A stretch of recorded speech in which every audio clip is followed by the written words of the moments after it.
Hello everyone.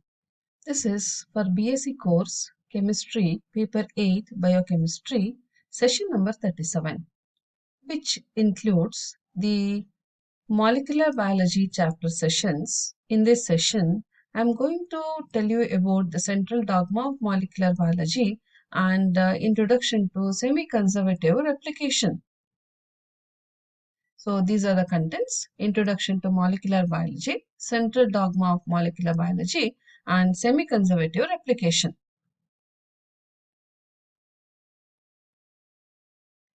See, we know very well this DNA plays a very important role or takes the very important place among biomolecules.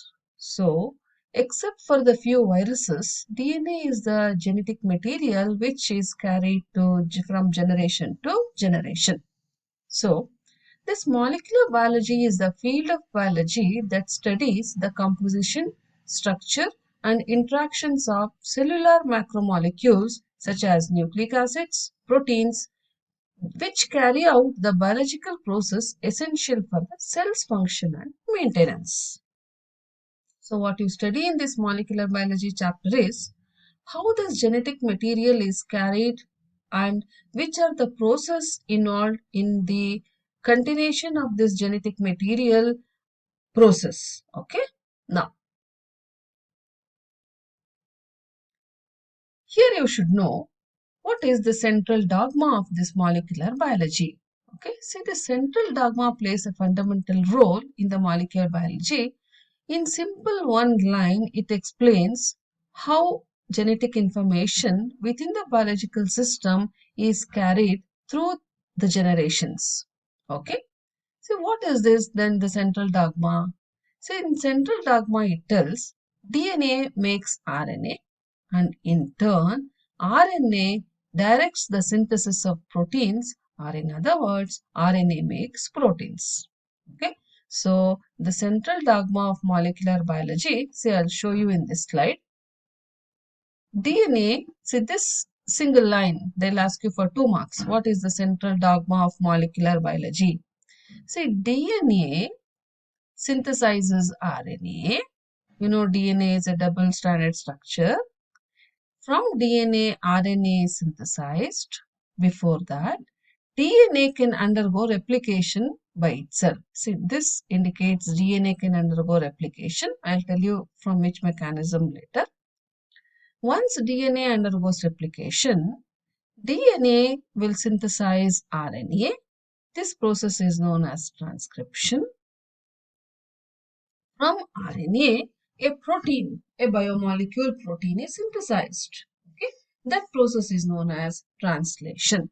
So, DNA can undergo replication by semi-conservative method, which is there in your syllabus. And from DNA, RNA is synthesized through a process called transcription. So, DNA transcribes the synthesis of RNA. From RNA, a protein is synthesized. Okay, so you know protein is a large number of amino acids clubbed together is called as a protein. The monomer present in proteins are the amino acids. This process is known as translation.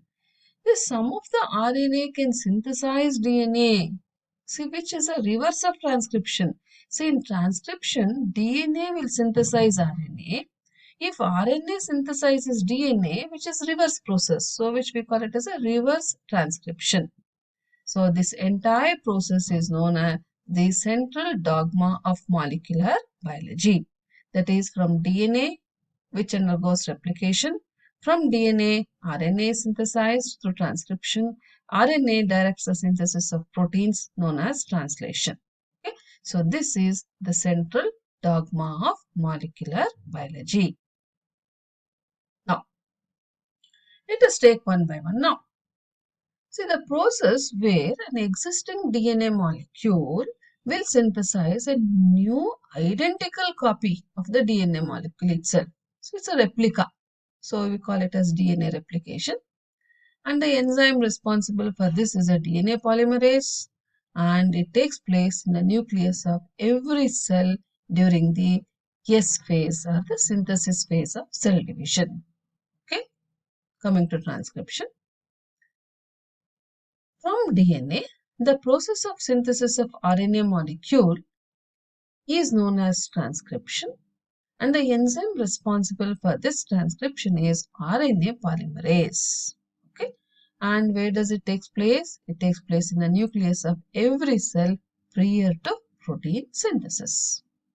Coming to translation, see the process of synthesis of a protein molecule from RNA. Just now I showed you the slide.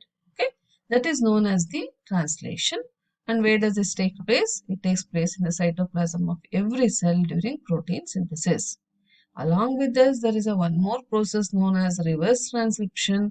So this is the process of synthesis of DNA from a complementary RNA genome is known as reverse transcription, and the enzyme responsible for reverse transcription is reverse transcriptase. So please remember these three processes: DNA replication, transcription, translation, reverse transcription.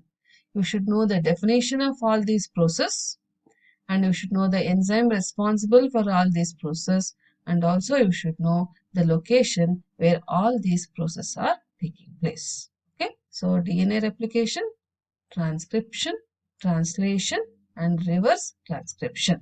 Okay, now see there are three possible models for DNA replication. I told you already. So which are those?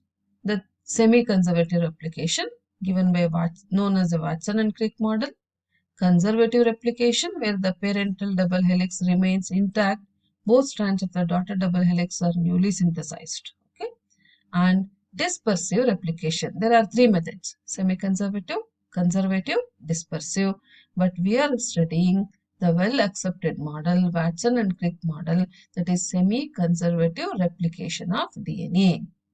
So see, this is semi-conservative replication, conservative replication, dispersive replication. Okay, so what you are going to study is the semi-conservative replication of DNA molecule. Now, so there are four requirements for DNA to be as a genetic material. Why it acts as genetic material? So it must carry the information, that is cracking the genetic code. It must replicate, and it must allow for information to change, that is mutation. Okay, and it must govern the expression of the phenotype, that is a gene function. So these are four requirements for DNA to be acting as a genetic material.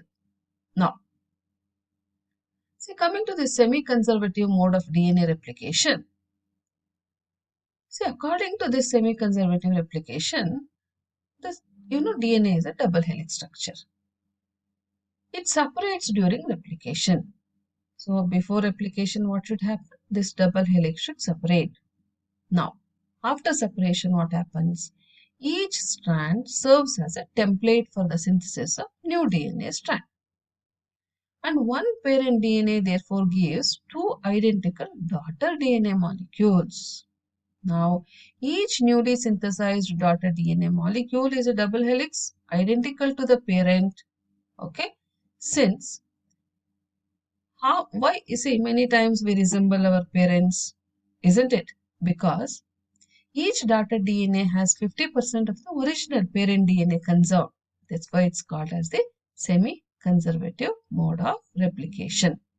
Now, see, this is a parent DNA molecule. When unwinds, these are known as a template DNA strands. Complementary to this, a new strand is formed. You see here, a new strand is formed. So these are the daughter DNA molecule of the first generation. So this beautiful diagram will explain. This is a double helix structure. This is original double helix.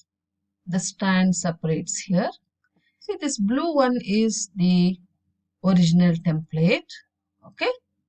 Each strand here, it is acting as a template.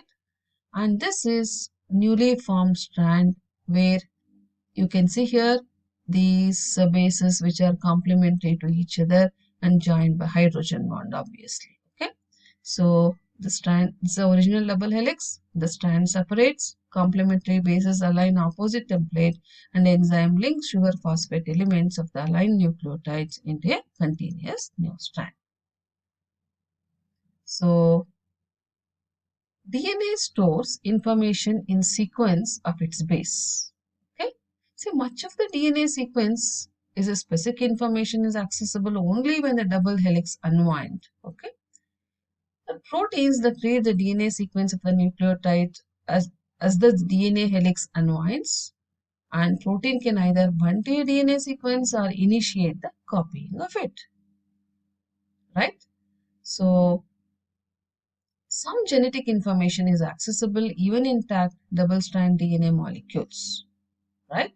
So, some protein recognize the base sequence of the DNA without unwinding it, and one of the example is the restriction enzyme.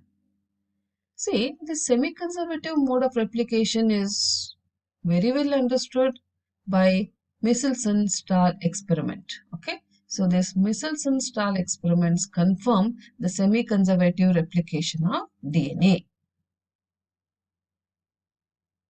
So, in this session, you have learned what is central dogma of molecular biology, and also DNA undergoes semi-conservative replication, why it is called as a semi-conservative replication. Okay, thank you.